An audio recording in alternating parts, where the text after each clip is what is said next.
بسم اللہ الرحمن الرحیم الحمد للہ والصلاة والسلام علی رسول اللہ وعلی آلہ وصحبہ ومن والاه اما بعد يقول الله عز وجل في كتابه فاسألوا أهل الذکر ان کنتم لا تعلمون صدق اللہ العظیم۔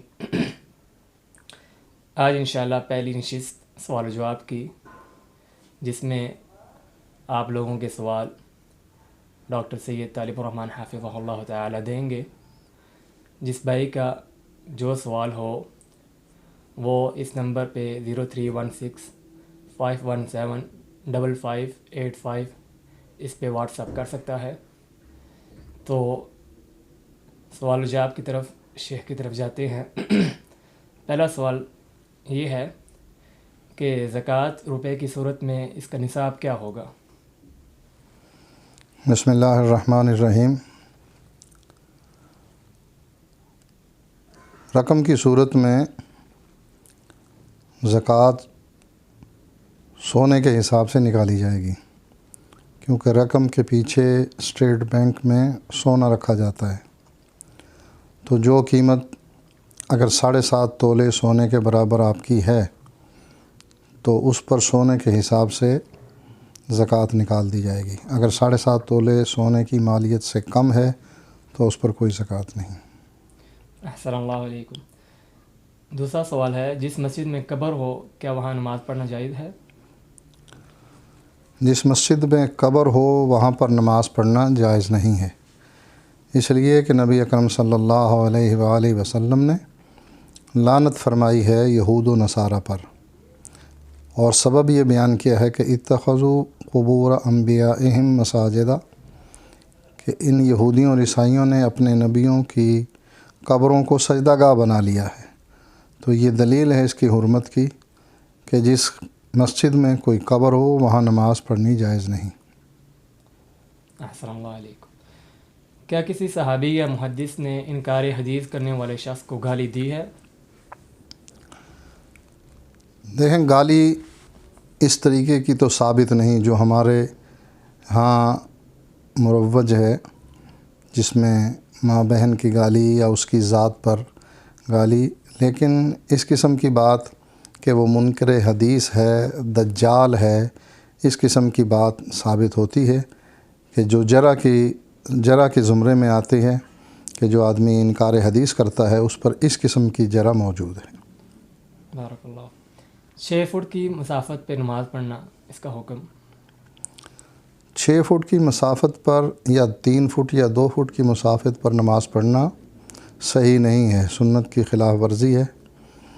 جب اللہ کے نبی علیہ الصلاۃ والسلام یہ ارشاد فرماتے ہیں کہ شیطان اس وقفے کے درمیان جو 2 نمازیوں کے درمیان ہوتا ہے اس میں آ کر کھڑا ہوتا ہے اور وسوسے ڈالتا ہے، تو اس سے بچنے کے لیے اللہ کے نبی نے صفوں کو برابر کرنے کا حکم دیا اور صحابہ قدم سے قدم ملاتے تھے۔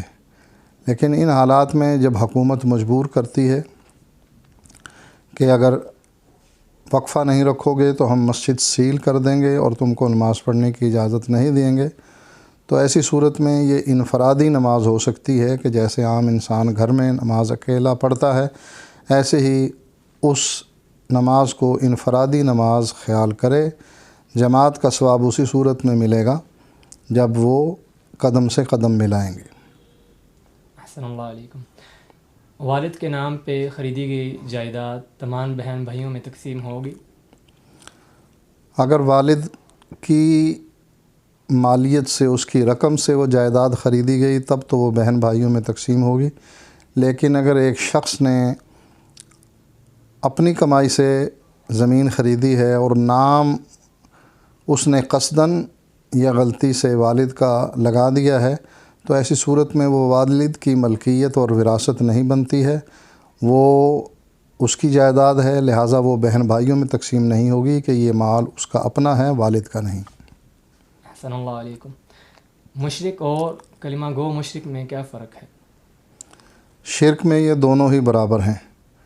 ایک وہ مشرک جو مکے کا مشرک تھا، جیسے ابو جہل ہے، ابو لہب ہے، وہ لوگ اللہ کے ساتھ شریک کرتے تھے، اللہ کو مانتے بھی تھے، چونکہ وہ کلمے کا معنی جانتے تھے کہ کلمے کے پڑھنے کے بعد انسان شرک کرنے سے تائب ہو جاتا ہے، تو وہ کلمہ نہیں پڑھتے تھے کہ اس سے تو ہمارے معبودوں کی نفی ہوتی ہے۔ آج کا کلمہ گو مشرک چونکہ لا الہ الا اللہ کو سمجھتا نہیں ہے، لہٰذا وہ لا الہ الا اللہ بھی پڑھتا ہے اور ساتھ ساتھ شرک بھی کرتا ہے۔ یہ ویسے ہی ہے جیسے گاندھی لا الہ الا اللہ پڑھ کر مسلمانوں سے ووٹ مانگا کرتا تھا۔ لہٰذا شرک میں مکے کے رہنے والے مشرک اور آج کے دور کے کلمہ گو مشرک برابر ہیں جرم میں۔ احسن اللہ علیکم۔ کرونا وائرس کی وجہ سے حفاظتی تدابیر اختیار کرنا کیا اللہ رب العزت پہ توکل کے منافی ہے؟ احتیاطی تدابیر اختیار کرنا توکل کے منافی نہیں ہے۔ بیماری اس کو لگے گی جس کو اللہ تعالیٰ چاہے گا، اللہ کے اذن سے یہ بیماری لگتی ہے، یہ متعدی نہیں ہے۔ لیکن توکل کرنا یہ معنی نہیں ہے کہ وہ احتیاط نہ برتی جائیں جو احادیث میں آتی ہیں، جیسا کہ اللہ کے نبی نے وہ آدمی جو کوڑ کا مریض ہے اس سے ایسے بھاگنے کا حکم دیا جیسے شیر سے بھاگا جاتا ہے، یا جہاں طاعون آ جائے اس شہر سے نہ نکلنے کا حکم دیا اور نہ وہاں داخل ہونے کی اجازت دی ہے۔ لہٰذا احتیاطی تدابیر توکل کے خلاف نہیں ہیں۔ اس لیے حضرت عمر شام کے علاقے سے واپس آ گئے تھے اور شام کی سرزمین میں داخل نہیں ہوئے تھے، کیونکہ ان کو اس بات کا علم ہو چکا تھا کہ وہاں طاعون بیماری پھیل چکی ہے۔ احسن اللہ علیکم۔ کرونا کی وجہ سے گھر میں نماز پڑھنا کیسا ہے؟ اگر حکومت اس قسم کی پابندی لگا دے کہ مساجد میں نہیں آنا، جیسا کہ سعودی عرب میں بھی پابندی لگی ہوئی ہے، تو مجبوراً انسان کو گھروں میں نماز پڑھ لینے میں کوئی حرج نہیں، اس لیے کہ یہ غلطی ان لوگوں کی ہے جو پابندی لگا رہے ہیں۔ احسن اللہ علیکم۔ کرونا اور طاعون میں کیا فرق ہے؟ کرونا بھی ایسی ہی بیماری ہے جیسے طاعون، جیسے اللہ کے حکم سے طاعون لوگوں کو لگتا ہے، ایسے ہی کرونا بھی لوگوں میں یہ بیماری پیدا کرتا ہے۔ لہٰذا اس میں مماثلت ہے کہ ان لوگوں کے بقول یہ متعدی ہے، یہ خود بخود لگ جاتی ہے، حالانکہ عقیدہ یہ ہونا چاہیے کہ یہ متعدی نہیں، اللہ کے اذن سے لگتی ہے، یہ دونوں برابر ہیں۔ احسن اللہ علیکم۔ کیا کرونا سے مرنے والے شہید ہیں؟ ہاں، کرونا اور طاعون سے مرنے والے شہید ہے۔ حدیث میں آتا ہے کہ جو شخص اپنے گھر میں صبر سے رہتا ہے اور وہ کسی اور علاقے کی طرف ہجرت نہیں کرتا، تو وہ شخص اس صبر کی وجہ سے اپنے گھر میں وفات پاتا ہے، اس مرض کی وجہ سے، تو اللہ کے ہاں اس کو شہید کا رتبہ دیا جاتا ہے۔ آن لائن نماز ہو سکتی ہے، جسے جاوید غامدی صاحب کہتے ہیں ہو سکتی ہے، اس کے بارے میں آپ کی کیا رائے؟ آن لائن نماز غلط ہے، اس لیے کہ آن لائن کسی وقت بھی ڈسکنیکٹ ہو سکتا ہے، پرابلم نیٹ میں آ سکتی ہے، تو وہ اس کی نماز پھر بقایا وہ کس حیثیت میں ہوگی، انفرادی ہوگی یا جماعت کے ساتھ ہوگی؟ بجلی چلی جائے یا کوئی اور اس قسم کا مسئلہ پیدا ہو جائے تو آن لائن نماز پڑھنا صحیح نہیں ہے، غلط ہے۔ احسن اللہ علیکم۔ کرونا سے متاثر لوگوں کو کیا زکوٰۃ دی جا سکتی ہے؟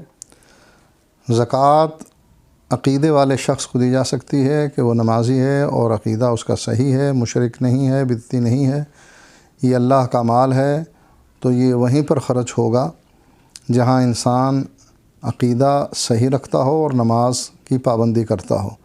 غیر مسلموں کو یا مشرکوں کو زکوٰۃ نہیں دی جا سکتی۔ اگر وہ اس مرض میں مبتلا ہیں تو اور رقم سے ان کی مدد کی جا سکتی ہے، جیسے آپ اگر کسی جانور کو بھی کھانا کھلاتے ہیں، پانی پلاتے ہیں، تو اللہ تعالیٰ نے اس میں بھی ثواب رکھا ہے، تو اس کا ثواب بھی آپ کو ملے گا، لیکن وہ رقم اور کسی مد سے ہو، زکوٰۃ سے نہ ہو۔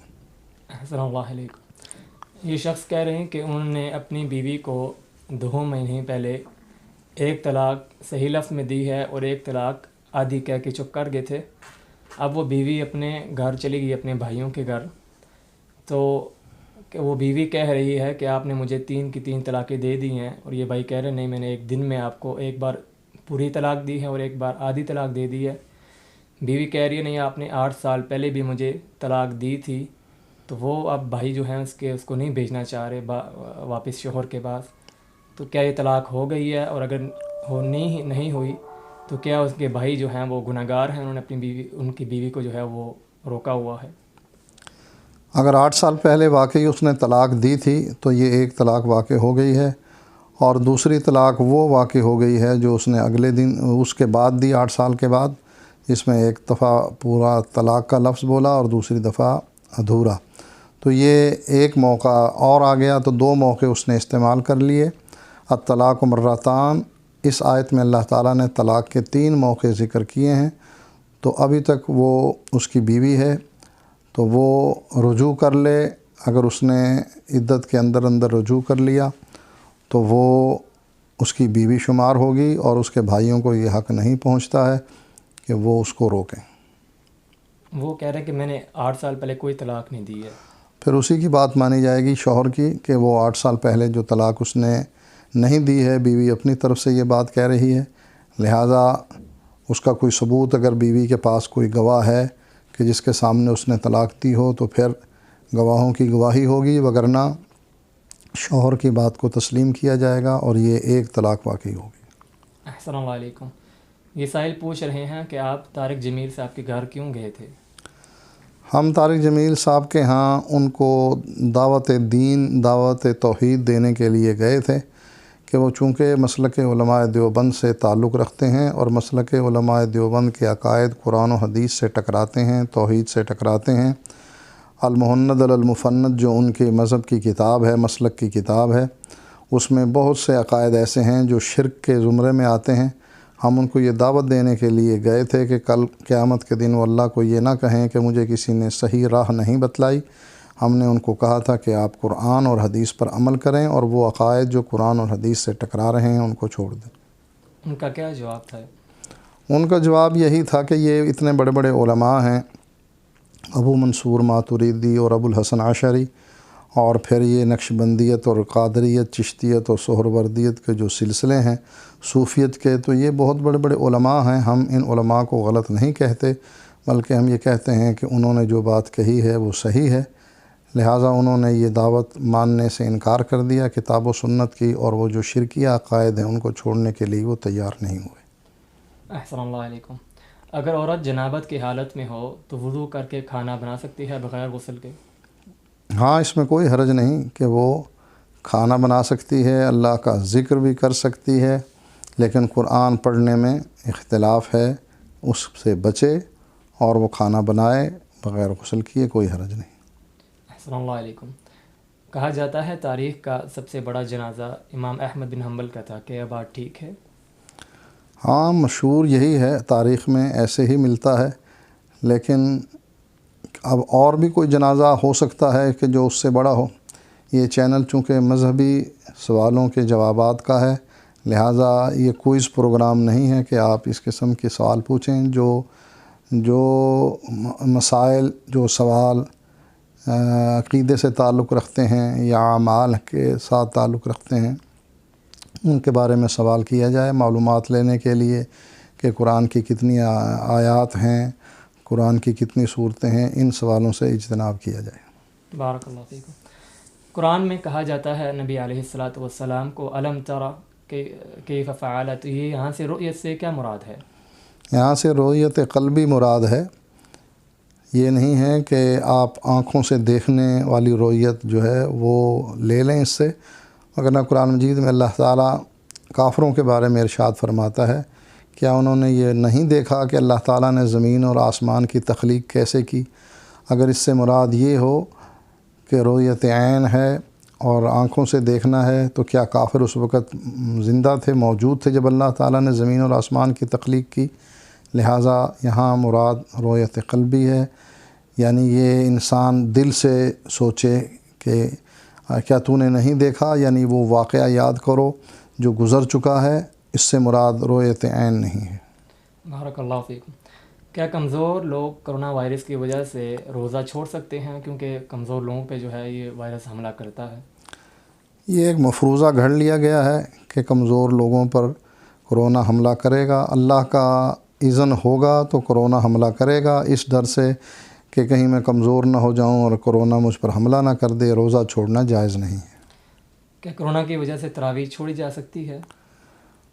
نفلی ایک نماز ہے تراویح، اگر کوئی انسان روزہ رکھتا ہے اور تراویح نہیں پڑھتا، اس کے روزے میں کوئی فرق نہیں ہے۔ ہاں، یہ ایک بہت بڑا عمل ہے، یہ ثواب سے محرومی ہے کہ اگر انسان قیام نہیں کرتا ہے، روزہ رکھتا ہے، قرآن کی تلاوت نہیں کرتا ہے، نہ سنتا ہے، تو یہ ایک بہت بڑی محرومی ہے اجر و ثواب سے، لہٰذا تراویح پڑھنی چاہیے۔ لیکن اگر کوئی نہ پڑھے تو کوئی گناہ نہیں، یہ ایک نفلی نماز ہے۔ احسن اللہ علیکم۔ کیا کسی حدیث میں نبی علیہ السلام نے رفع الیدین سے منع کیا ہے؟ نبی اکرم صلی اللہ علیہ وسلم نے رفع الیدین سے منع نہیں کیا ہے۔ بعض لوگ مسلم کی حدیث پیش کرتے ہیں کہ اللہ کے نبی نے رفع الیدین سے منع کر دیا تھا، حالانکہ وہ تشہد میں بیٹھ کر سلام کے موقع پر ہاتھوں کو ہلانا تھا، اس سے منع کیا گیا ہے۔ اور اگر واقعی ان کی یہ بات صحیح ہے اور وہ اس پر یہ یقین رکھتے ہیں تو پھر وہ لوگ وطر میں رفع الیدین کرتے ہیں تو وہ بھی اللہ کے نبی نے منع کر دی تھی، عیدین میں وہ کرتے ہیں وہ بھی اللہ کے نبی نے منع کر دی تھی۔ تو جس چیز سے اللہ کے نبی نے منع کر دیا خود اس پر عمل کرتے ہیں، اور ہمیں رکوع کو جاتے اور رکوع سے سر اٹھاتے ہوئے رفع الیدین سے روکتے ہیں، یہ بات ان کی صحیح نہیں، غلط ہے۔ احسن اللہ علیکم۔ کیا صحابی کے علاوہ کسی کے نام کے آگے رحمہ اللہ یا رضی اللہ عنہ کہہ سکتے ہیں؟ صحیح بات یہی ہے کہ صحابی کے نام کے ساتھ رضی اللہ عنہ محدثین کا طریقہ کار رہا ہے، اور صحابہ کے علاوہ باقی جتنے بھی لوگ ہیں ان کے لیے رحمہم اللہ کا لفظ استعمال ہوا ہے، لہٰذا اسی منہج کو قائم رکھنا چاہیے، اسی طریقے کو اختیار کرنا چاہیے۔ ہر آدمی کو، جیسا کہ احمد رضا خان کے نام کے ساتھ رضی اللہ عنہ لوگ لگا دیتے ہیں، ہر آدمی کے لیے یہ نام صحیح نہیں ہے۔ انبیاء کے لیے علیہم السلام، اور صحابہ کے لیے رضی اللہ عنہم، اور عام لوگوں کے لیے رحمہم اللہ۔ احسن اللہ علیکم۔ احسن اللہ علیکم۔ کیا نبی علیہ السلام کا سایہ مبارک تھا؟ نبی اکرم صلی اللہ علیہ وآلہ وسلم گوشت اور ہڈیوں کا مجموعہ تھے۔ سایہ ہر اس چیز کا ہوتا ہے جو شیشے کی طرح ٹرانسپیرنٹ نہ ہو۔ جب اللہ کے نبی جسم رکھتے تھے تو اس کا معنی یہ ہے کہ شعاعیں آپ کے جسم سے گزر نہیں سکتی تھیں، تو سایہ تو لازمی ان کا پڑنا چاہیے۔ جو کپڑے پہنتے تھے اس کا بھی سایہ پڑنا چاہیے۔ یہ عقیدہ رکھنا کہ اللہ کے نبی کا سایہ نہیں تھا، غلط عقیدہ ہے۔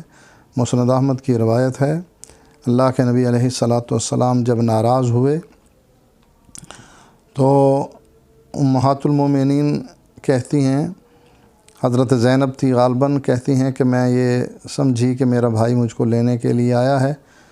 ایک سایہ اندر داخل ہوا، اور اس سائے کے بعد اللہ کے نبی علیہ السلام داخل ہوئے۔ تو اس حدیث سے بھی یہ پتہ لگتا تھا کہ اللہ کے نبی سایہ رکھتے تھے، سایہ نہ ہونے کی کوئی دلیل نہیں۔ احسن اللہ علیکم۔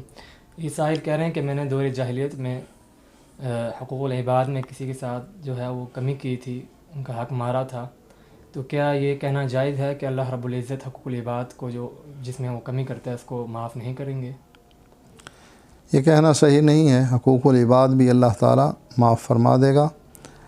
یعنی حدیث میں آتا ہے اللہ کے نبی علیہ السلام نے اللہ تعالیٰ سے یہ دعا کی، اور کافی دیر دعا کرتے رہے، تب جا کر آپ کی یہ دعا قبول ہوئی کہ یا اللہ، جس نے جس کا حق مارا ہے تو اپنی طرف سے اس کو جنت دے کر اس کو راضی کر لے، اور اس آدمی کو معاف کر دے۔ تو اللہ تعالیٰ نے اپنے نبی کی یہ دعا بھی قبول فرما لی تھی، لہٰذا یہ کہنا کہ اللہ حقوق العباد کبھی بھی معاف نہیں کرے گا غلط ہے۔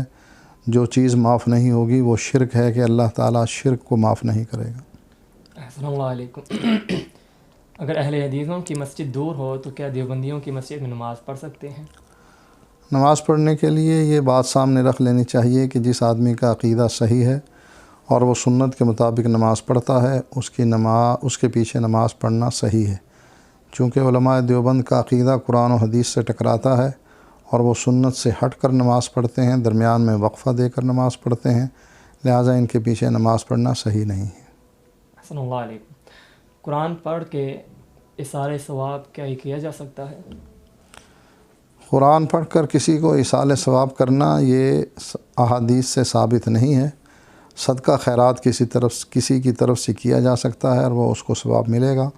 اولاد اگر کوئی بھی عمل کرتی ہے تو اس کا ثواب اس کو خود بخود مل جاتا ہے، جیسا کہ اللہ کے نبی فرماتے ہیں کہ جب انسان فوت ہو جاتا ہے اس کے اعمال منقطع ہو جاتے ہیں، 3 چیزیں باقی رہتی ہیں، اس میں ایک اولاد ہے، ولد صالح، اولاد جو نیک ہے وہ اپنے والدین کے لیے دعا کرتی ہے، تو یہ دعا بھی اس کو مردے کو اس کے والد کو پہنچتی ہے۔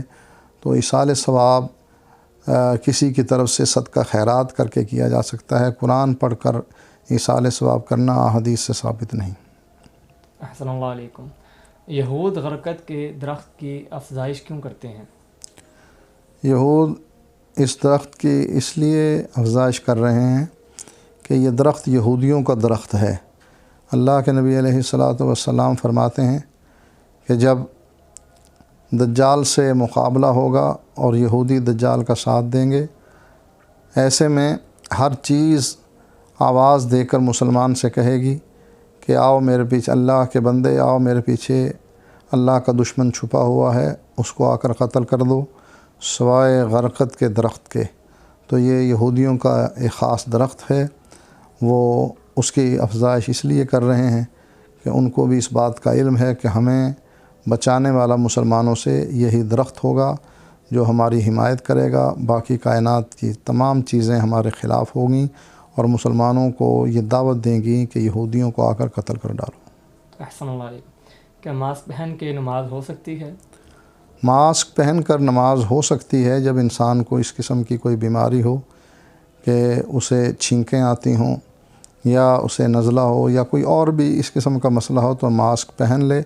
مجبوری کی حالت میں کوئی ایسی چیز نہیں ہے کہ جس سے نماز میں کوئی رکاوٹ ہو۔ ہاں، جسے چہرے کو اچھی طرح لپیٹ لینا کہ پہچانا نہ جائے کہ یہ شخص کون ہے، اس ڈھاٹھا باندھنا جس کو کہتے ہیں پنجابی میں، اس کی ممانت ہے۔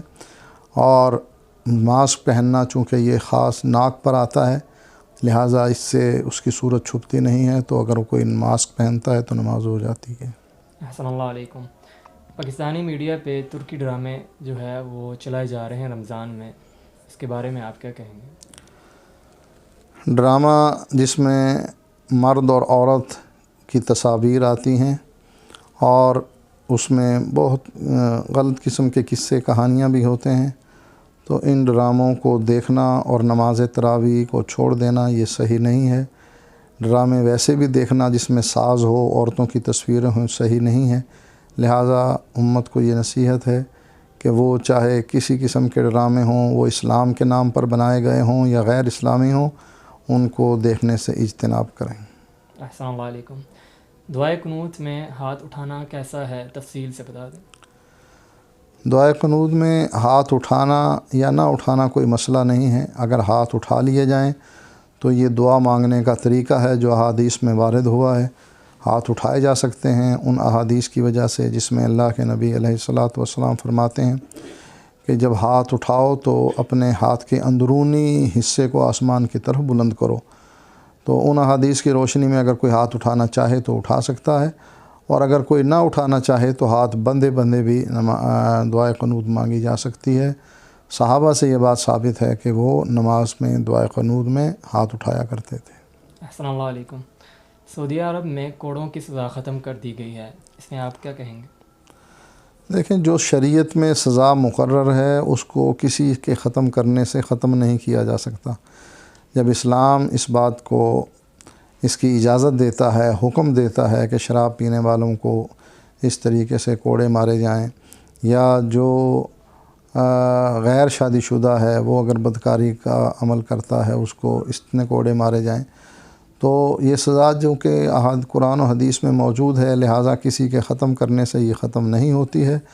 وہ جو مرضی یعنی تبدیل کرنا چاہیں، شریعت ان کے عمل کو نہیں کہتے، شریعت وہ ہے جو اللہ اور اس کے رسول ارشاد فرما گئے۔ احسن اللہ علیکم۔ کیا سگریٹ اور نسوار سے روزہ ٹوٹ جاتا ہے؟ سگریٹ پینے سے اور نسوار کھانے سے روزہ ٹوٹ جاتا ہے، چونکہ یہ دونوں چیزیں ویسے بھی حرام ہیں، انسان میں نشہ پیدا کرتی ہیں۔ ویسے بھی اس کو اگر روزہ نہ بھی ہو تب بھی پینا جائز نہیں، تو اس کو اگر روزے کی حالت میں پیے گا تو اس صورت میں بھی اس کا روزہ باقی نہیں رہے گا۔ احسن اللہ علیکم۔ امامے پہ زبیر علی زئی صاحب کی تحقیق ہے، وہ کہتے ہیں کہ امامے پہ مسح ہو جاتا ہے، کیا یہی قیاس جو ہے وہ رومال اور ٹوپی پہ بھی ہو جاتا ہے؟ ہاں، امامے کا متبادل ہے۔ اگر سر پر اس نے ٹوپی پہنی ہوئی ہے، وہ اپنی پیشانی کے تھوڑا سا حصہ ننگا کرے اور اس پر مسح کرے، اور ساتھ ہی ٹوپی پر یا رومال پر مسح کر لے، تو مسح کرنا جیسے امامے پر جائز ہے تو ان چیزوں پر بھی جائز ہے۔ السلام علیکم۔ یہ آخری سوال ہے، اس میں منظور مینگل صاحب نے آج 20 رکعت تراویح پہ جو ہے وہ مناظرے کا چیلنج کیا ہے حدیثوں کو، تو آپ اس میں کیا کہیں گے؟ منظور مینگل کے سوال کا تفصیلی جواب انشاءاللہ دیا جائے گا۔ جو اس نے چیلنج کیا ہے، اب پتہ نہیں وہ کون سا آدمی تھا جس کے بارے میں اس کی گفتگو تھی، اس کا کیا نام تھا، اس نے کیا ان سے گفتگو کی ہے۔ ان کے کہنے کے مطابق انہوں نے یہ چیلنج کیا ہے کہ صحابہ سے 20 رکعت تراویح، حضرت عمر سے 20 رکعت تراویح ثابت ہیں، اور نماز تراویح اور تہجد علیحدہ علیحدہ نماز ہیں۔ ہم انشاءاللہ یہ چیلنج قبول کرتے ہیں۔ حکومت تو ان کو پتہ نہیں بٹھائے گی یا نہیں بٹھائے گی، آج کل نیٹ کا دور ہے، وہ ہم سے بات چیت کریں، اور اس بات پر ہم ان سے مناظرہ کرتے ہیں کہ اللہ کے نبی کی تو 8 ہی رکعات ہیں، جیسا کہ احناف تسلیم کرتے ہیں کہ 8 رکعت قیام اللیل اس کو کہا جاتا ہے، یہ اللہ کے نبی سے ثابت ہے، یہ تو احناف بھی مانتے ہیں۔ اختلاف اس بات پر ہے کہ کیا صحابہ بھی 20 رکعت پڑھا کرتے تھے، تو اس پر ہم مناظرے کے لیے بالکل تیار ہیں۔ وہ جب چاہیں ہم سے رابطہ کر لیں، ہم انشاءاللہ ان سے گفتگو کرنے کے لیے تیار ہیں۔ احسن اللہ علیکم، بارک اللہ فیکم۔ آج کی مجلس کے اختتام میں تو واقع ہوتا ہے، اللہ تعالیٰ سے دعا ہے کہ اللہ تعالیٰ ہم نے جو سنا اور جو شیخ صاحب نے سنایا اس پر ہمیں عمل کرنے کی توفیق عطا فرمائے۔ وآخر دعوانا ان الحمد للہ رب العالمین۔